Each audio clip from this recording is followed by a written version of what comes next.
میری کہانیاں عام طور پر ڈراؤنی طرز پر مبنی ہوتی. میں چند روز میں ایک ناول مکمل کرتا. اس کے ذریعے مجھے جتنے پیسے ملتے اس سے مجھے زندگی کی گاڑی کو آگے بڑھانے میں مزید مدد ملتی. کیونکہ ایک مزدور ہونے کی وجہ سے میری اتنی آمدنی نہ تھی جو مجھے سکون سے زندگی بسر کرنے میں مدد دیتی. اس لیے کہانیاں لکھنے کا یہ شوق ایک طرح سے مجھے سہارا بھی دیے ہوئے تھا. اس طرح کی کہانیاں لکھتے ہوئے میں ان میں کھو جاتا. مجھے اپنے ارد گرد کا جیسے ہوش ہی نہ رہتا. شاید یہی وجہ تھی کہ کہانی میں کھو جانے پر میں وہ تاثر ڈالنے میں کامیاب ہو جاتا کہ پڑھنے والا بھی جو کچھ پڑھ رہا ہوتا وہ سب کچھ اپنی آنکھوں کے سامنے ہوتا ہوا محسوس کرتا. شاید انہی وجوہات کی بنا پر میرے ناول کی بہت ڈیمانڈ تھی. میں اب تک بہت سارے ناول لکھ چکا ہوں.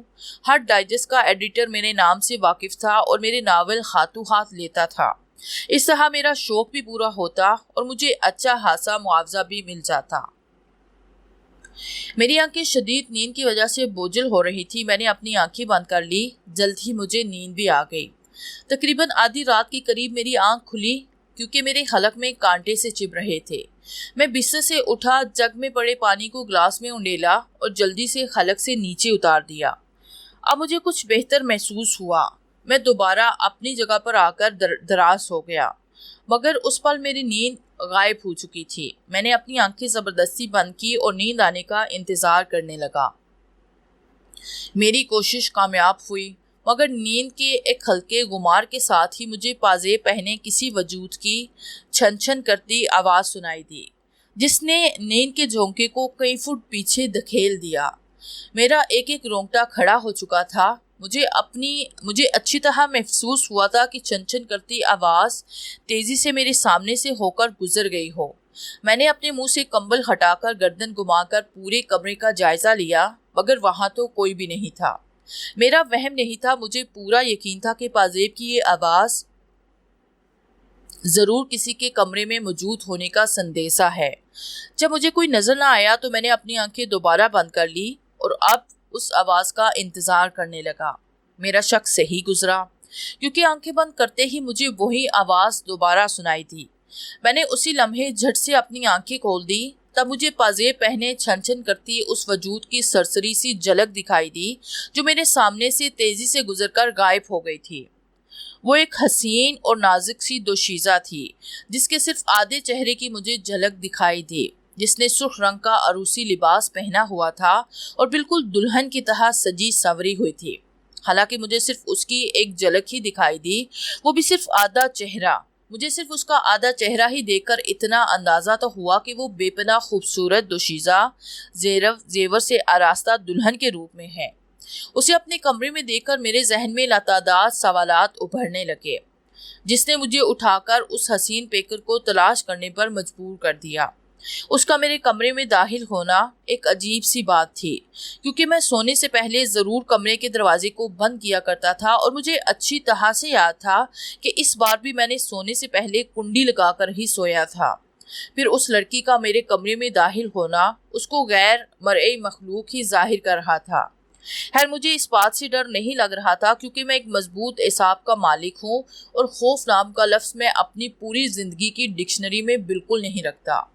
وہ جو بھی تھی نہایت ہی حسین تھی. میری آنکھیں اسے دوبارہ دیکھنا چاہتی تھی.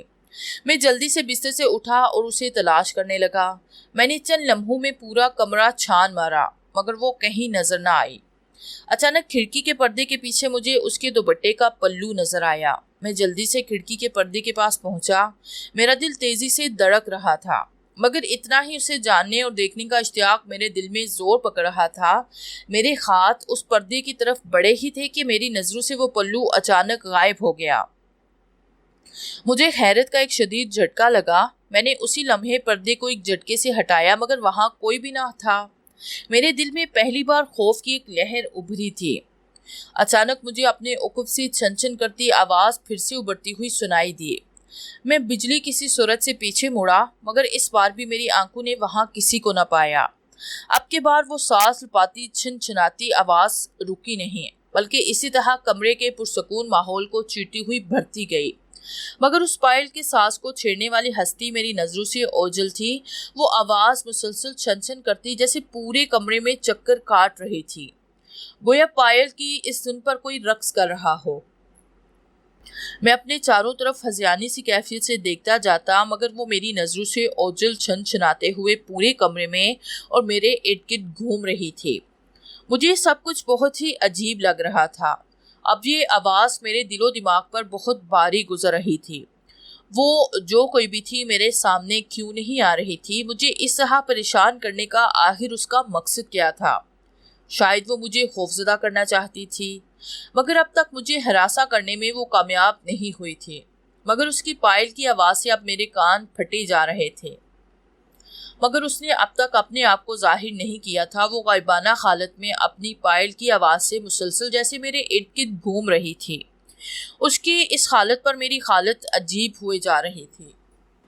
آج میرے ساتھ جو کچھ پیش آ رہا تھا وہ کسی فلم یا ایک کہانی کا خوفناک اور ہیبت ناک حصہ لگ رہا تھا۔ میں نے بہت ساری اور دہشت ناک، بھیانک، خوفناک اور روح فرسا ناول لکھے تھے، مگر کبھی بھی مجھے اس طرح کی کسی بھی صورتحال کا کبھی سامنا نہیں ہوا تھا۔ میرا خود بھی یہی خیال تھا کہ یہ سب باتیں صرف کہانیوں کی حد تک ہوتی ہیں۔ کہانیوں سے ہٹ کر ان کا ایسا کوئی وجود نہیں۔ اگر ہے بھی تو انسانی دنیا میں آ کر ڈرانے یا کسی قسم کا نقصان پہنچانے کی ان کی ہمت تک نہیں ہوتی۔ ایسا تو بالکل ہی نہیں ہو سکتا کہ جیسے ان کے متعلق بیان کیا جاتا ہے، کوئی بھی کہانی ہمیں کتنا ہی شہر میں جکڑ لے مگر حقیقت سے ان کا دور دور تک کوئی تعلق نہیں ہوتا۔ میں نے اب تک اپنے ناول میں ایسے دل خراش منظر کھینچے تھے کہ پڑھنے والا، حتیٰ کہ میں خود بھی پوری کہانی لکھنے کے بعد اسے پڑھنے کے لیے بیٹھتا تو کسی ڈراؤنے سین پر میرے رونگٹے کھڑے ہو جاتے اور مجھ پر عجیب سی کیفیت طاری ہو جاتی، مگر میری اس وقت کی کیفیت ان تمام پر بھاری تھی۔ اس پائل کی آواز نے مجھے ایک مضبوط اعصاب کا ہونے کے باوجود بھی میری حالت عجیب کر دی تھی۔ اس سے مجھے اتنا خوف تو محسوس نہیں ہو رہا تھا، مگر اس کی پائل کی آواز مجھ پر ایک اندیکھا سا بوجھ ڈال رہی تھی، جس سے میں اپنے آپ کو سنبھال نہیں پا رہا تھا۔ نہ جانے وہ کون سی مخلوق تھی جس کی غائبانہ موجودگی سے مجھے اپنے کندھوں پر بوجھ سا محسوس ہونے لگا تھا۔ مجھے ایسے لگ رہا تھا کہ وہ مجھ پر حاوی ہونے کی کوشش کر رہی ہے۔ کون ہو تم مجھ سے آخر چاہتی کیا ہو؟ میں نے ہجانی سی کیفیت سے غیر ارادی طور پر آخر بول ہی پڑا۔ میرے اس سوال پر کوئی جواب نہیں آیا، البتہ چاروں طرف پائل کی گونجتی ہوئی آواز اچانک تھم سی گئی۔ میں اپنی اسی کیفیت سے دوبارہ بولا، تم جو بھی ہو میرے سامنے آؤ۔ اگر تم یہ سمجھتی ہو کہ تم مجھے اس طرح خوفزدہ کر لو گی تو یہ تمہاری بھول ہے۔ میں نہیں جانتا کہ تم کون ہو اور میرے پاس کیوں آئی ہو، مگر مجھے اتنا یقین ہے کہ تمہارے آنے کی کوئی نہ کوئی وجہ ضرور ہے۔ وہ کیا وجہ ہے وہ میں جاننا چاہتا ہوں۔ سامنے آؤ، میں کہتا ہوں میرے سامنے آؤ۔ میں نے اس بار جیسے چیختے چلاتے ہوئے کہا۔ میرا اتنا کہنے پر اس آواز نے کمرے میں آئے چند لمحے کے سکوت کو پھر سے توڑ ڈالا اور پھر اسی آواز سے میرے آس پاس گھومنے لگی۔ اب یہ آواز مجھ سے بالکل برداشت نہیں ہو رہی تھی۔ اس نے مجھ پر نیم پاگل کی سی کیفیت طاری کر دی تھی۔ میں دیوالوں کی طرح خلا میں ہاتھوں کو ٹٹولتے ہوئے پورے کمرے میں اس نظر نہ آنے والے وجود کو پکڑنے کی کوشش کرنے لگا۔ جس طرف سے آواز آتی میں تیزی سے اس طرف جا کر اسے اپنے ہاتھوں میں لینے کی کوشش کرتا۔ شاید اس طرح کرتے ہوئے وہ میرے ہاتھ لگتی اور میں اسے اس طرح کرنے سے باز رکھتا، مگر یہ میرے پاگل پن کے سوا کچھ بھی نہیں تھا۔ آخر تک ہار کر میں دونوں ہاتھوں سے اپنا سر پکڑتا ہوا بیٹھتا چلا گیا۔ میں اس نظر نہ آنے والے حسین پیکر سے ہار چکا تھا۔ میرا پورا جسم پسینے سے شرابور ہو چکا تھا۔ میرے دماغ کی رگیں اس آواز سے پھٹی جا رہی تھی۔ میرے یوں بے بس ہو کر اور تھک ہار کر بیڈ پر بیٹھ جانے سے پھر سے وہ آواز آہستہ آہستہ مدھم ہوتی تھم گئی۔ مجھے اس پر بڑا غصہ آ رہا تھا کہ وہ مجھ سے چاہتی کیا ہے، وہ مجھے کیوں پاگل کیے جا رہی ہے، آخر اس کا مقصد کیا ہے۔ میں آواز کے از خود تھم جانے پر بھی آنکھیں بند کر کے اور گردن نیچے کیے اسی طرح بیٹھا رہا۔ مجھے ڈر تھا کہ اگر میں نے اپنی گردن اٹھائی اور پھر سے اسے تلاش کرنے کی کوشش کی تو شاید میں چھائے ہوئے اس سکوت کو پھر سے گوا بیٹھوں گا اور اس بار وہ اپنی پائل کی آواز سے مجھے پاگل ہی نہ کر دے۔ اچانک میرے کانوں میں کسی نسوانی آواز نے آہستہ سے سرگوشی کی، سانوری۔ اس آواز سے جیسے میرے پورے جسم میں کرنٹ سا دوڑ گیا۔ میں نے اسی لمحے اپنی آنکھیں کھولی اور بجلی کسی صورت سے اپنی جگہ سے اٹھ کھڑا ہوا۔ میں پہلے جتنا بہادر بننے کی کوشش کر رہا تھا، اب صورتحال اس قدر بگڑ چکی تھی کہ خوف نے مجھے تھر تھر کانپنے پر مجبور کر دیا۔ تا حد نگاہ میری نظریں جہاں تک گئی کوئی بھی نہیں تھا وہاں۔ خوف کی وجہ سے اب مجھ سے چلا بھی نہیں جا رہا تھا۔ میں لرزتے قدموں کے ساتھ آگے بڑھا۔ میرے ذہن میں دھماکے سے ہونے لگے تھے، کیونکہ میرے کانوں میں جو آواز گونجی تھی وہ تو میری حالیہ ادھوری کہانی کے خونی اور بھیانک کردار کا نام ہے، جو میری کہانی کے مطابق لوگوں کو بھیانک موت کے گھاٹ اتارنے والی ایک بے پناہ حسین دوشیزہ کے روپ میں ایک جن زادی ہے۔ اب مجھے یاد آیا کہ جب پہلی بار چھن چھن کرتے ہوئے مجھے اس کی ایک سرسری سی جھلک دکھائی دی تھی، وہ لڑکی بھی تو بالکل اسی طرح تھی جس طرح کہانی میں میں نے اس کے لباس اور خوبصورتی کا نقشہ کھینچا تھا۔ تو کیا یہ وہی ہے؟ نہیں، یہ تو ہو ہی نہیں سکتا۔ بھلا ایک کہانی کا کردار حقیقت کا روپ کس طرح دھار سکتا ہے؟ نہیں، یہ سانوری نہیں ہو سکتی۔ میرا دماغ بری طرح الجھتا جا رہا تھا۔ میں ابھی تک سمجھ نہیں پا رہا تھا کہ یہ حقیقت ہے یا پھر محض ایک خواب ہے۔ میرے دماغ میں سوالات کا ایک طوفان برپا تھا اور اسی کے اندر ڈبکیاں لگاتے میں پورے کمرے کو دیکھ چکا تھا، مگر وہ اب بھی میری نظروں سے اوجھل تھی۔ اس پائل کی آوازوں کے بعد کان میں سانوری کے نام سے بازگشت ہو کر کمرہ ایک دم ہولناک سناٹے میں نہا گیا تھا۔ آخر تم کون ہو؟ کیوں مجھے پریشان کر رہی ہو؟ میں نے غصے اور ہلکے خوف کی ملی جلی کیفیت سے کہا۔ یہ تم اچھی طرح سے جانتے ہو۔ مجھے اپنے عقب سے کرہت آواز سنائی دی۔ میں تیزی سے پیچھے مڑا، جس نے مجھے پچھلے آدھے گھنٹے سے نیند پاگل کر کے مجھ پر ایک عجیب سی کیفیت طاری کر دی تھی۔ اب وہ میرے سامنے کھڑی تھی، مگر مجھے اس کی صرف پشت نظر آ رہی تھی۔ وہی لباس جو سانوری پہنا کرتی تھی، لمبا بنارسی لہنگا، بغیر بازو کے بلاؤزر اور سر پر باریک دوپٹہ جس کے دونوں پلو پیچھے کی طرف تھے۔ اس کی پشت دیکھ کر اندازہ ہو رہا تھا کہ وہ بے پناہ خوبصورت جسم کی مالک ہے۔ پہلے تو میں اسے ڈھونڈنے کے لیے کمرے میں چکرا رہا تھا، مگر اب جبکہ اس نے اپنے آپ کو ظاہر کر دیا تھا تو میرا دل ایک انجانے سے خوف سے اس طرح دھڑک رہا تھا گویا ابھی باہر نکل پڑے گا۔ میں لرزتے قدموں کے ساتھ اس کی طرف بڑھ رہا تھا۔ اس کا منہ ابھی تک دوسری طرف ہی تھا۔ میں نہ چاہتے ہوئے بھی اس کی طرف بڑھتا چلا جا رہا تھا۔ میری آنکھوں کے سامنے وہی منظر گھومنے لگا جو سانوری اپنے ہر شکار کا کیا کرتی تھی۔ یہ سب جانتے ہوئے بھی میرے قدموں کو نہ جانے کیا ہو گیا تھا کہ اس کی طرف بڑھتے ہی چلے جا رہے تھے۔ حالانکہ یہ ایک عجیب سی بات تھی کہ کہانی کا کردار زندہ ہو کر سامنے کھڑا ہو۔ حالات تو مجھے چیخ چیخ کر بتا رہے تھے کہ میرے سامنے سانوری ہی کھڑی ہے، مگر ایک طرف میرا دل یہ قطعی نہیں مان رہا تھا کہ ایسا ہو بھی سکتا ہے۔ خراما چلتے چلتے میرے اور اس کے درمیان 1.5 گز کا فاصلہ رہ گیا تھا، تب میرے قدم اسود رک گئے۔ تم اچھی طرح جانتے ہو کہ میں کون ہوں، ایک دفعہ پھر اس نے اپنے اسی لہجے میں کہا، اور اس کے ساتھ ہی اس نے اپنا چہرہ میری طرف موڑ لیا۔ اس کا چہرہ میری طرف کرنے کی دیر تھی کہ وہ کمرہ جہاں لیمپ کی روشنی ہونے کی وجہ سے تھوڑا تاریکی میں ڈوبا ہوا تھا، ہر طرف سفید دودیا روشنی پھیل گئی۔ اب اس کی ایک ایک چیز مجھ پر صحیح طرح سے واضح ہو گئی تھی۔ میں اپنی کہانی میں جس قدر اس کی خوبصورتی کا نقشہ کھینچتا تھا، وہ اس سے کہیں اور زیادہ خوبصورت تھی۔ وہ اپنی بڑی بڑی آنکھوں سے مسلسل مجھے گھورے جا رہی تھی، میری آنکھوں کو خیرہ کر رہی تھی۔ وہ دلہن بنی ایسی لگ رہی تھی کہ کہانی والی سانوری کی خوبصورتی پر جیسے گرہن لگ گیا تھا۔ اب اس کے چہرے سے ہٹ کر میری نظر اس کے لباس پر پڑی۔ اس کا جسم سرخ رنگ کے اس عروسی لباس کو بے پناہ حسن دے رہا تھا۔ اس کے حد و حال میں ایسی کشش تھی کہ جس کی اس پر نظر پڑے وہ دیوانہ ہی ہو جائے۔ اس کا قیامت برپا حسین جسم میرے دل و دماغ کو پاگل کیے جا رہا تھا اور میں اسے سرتپا دیکھتا ہی جا رہا تھا۔ وہ واقعی قدرت کا ایک انوکھا شاہکار تھی۔ اسے پری یا اسپرا کا نام بھی دیا جائے تو وہ بھی اس کے حسن میں گستاخی تھی۔ مجھے ایسے لگ رہا تھا کہ میں نے اپنی کہانی میں اس کی خوبصورتی پر صرف ایک ہی سطر لکھی ہو، کیونکہ وہ جس قدر حسین تھی اسے الفاظ میں ڈھالنا مشکل ہے۔ میری آنکھوں نے آج سے پہلے تمام حدوں کو پار کرتی ہوئی ایسی خوبصورتی کبھی نہیں دیکھی تھی۔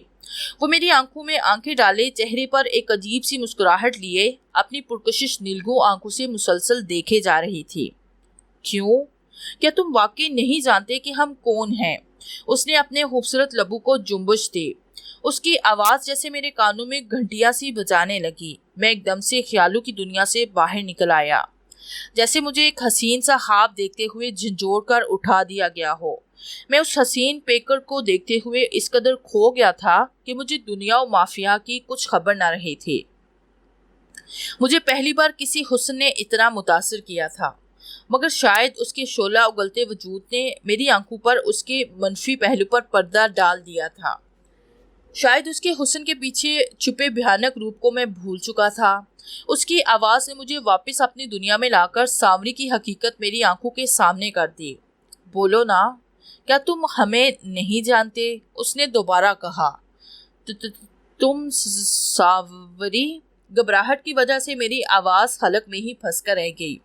ہاں میں سانوری ہوں، اس نے جھٹ سے جواب دیا، مگر تمہارا وجود کس طرح؟ کیوں نہیں ہو سکتا ساحل شیخ؟ ہمیں اپنے سامنے پا کر اب بھی پوچھ رہے ہو کہ ہمارا وجود کس طرح ہو سکتا ہے؟ اس نے میری گھبراہٹ سے لرزتی آواز کو بیچ میں ہی کاٹ کر میرا نام لیتے ہوئے کہا، کیوں ساحل، تمہیں تو ایسے وجود پر کوئی یقین نہیں تھا، تم تو اپنے آپ کو بہت بہادر سمجھتے تھے، اب ہمیں اپنے سامنے پا کر تمہاری گگی کیوں بن گئی؟ بولو نا، کیوں خوف کر رہے ہو ہم سے؟ اس نے اپنے قدموں کو تھوڑا آگے بڑھاتے ہوئے اور اپنی خوفناک نظریں میرے چہرے پر ڈالتے ہوئے بولتی جا رہی تھی، کیا تمہیں خوشی نہیں ہو رہی اپنی ادھوری کہانی کے حقیقی کردار سانوری سے ملتے ہوئے؟ تمہاری دنیا کے لوگ تو ہمیں دیکھتے ہی ہم پر مر مٹے، ایک تم ہو جو ہمیں دیکھ کر ہم سے خوف کھا رہے ہو۔ وہ لبوں پر دھیمی مسکراہٹ لیے مجھ سے ہم کلام تھی۔ اس کی باتوں سے مجھے اپنے دماغ میں کنکھجورے سے دوڑتے ہوئے محسوس ہو رہے تھے۔ نہیں، یہ نہیں ہو سکتا، تمہارا وجود قطعی نہیں ہو سکتا۔ تمہارا وجود صرف کہانی کے بے جان لفظوں میں ہے، اس سے ہٹ کر تمہاری کوئی حقیقت نہیں ہو سکتی۔ میں نے حقیقت سے منہ پھیرتے ہوئے کمال ہوش مندی سے اسے ٹوکا، یہ تو تمہیں یقین پکڑنا پڑے گا کہ تمہارے سامنے سانوری ہی کھڑی ہے، اور مجھے علم ہے کہ تمہارے دل و دماغ نے قبول کر لیا ہے میں سانوری ہوں، مگر تم حقیقت سے منہ پھیر رہے ہو جس کا کوئی فائدہ نہیں۔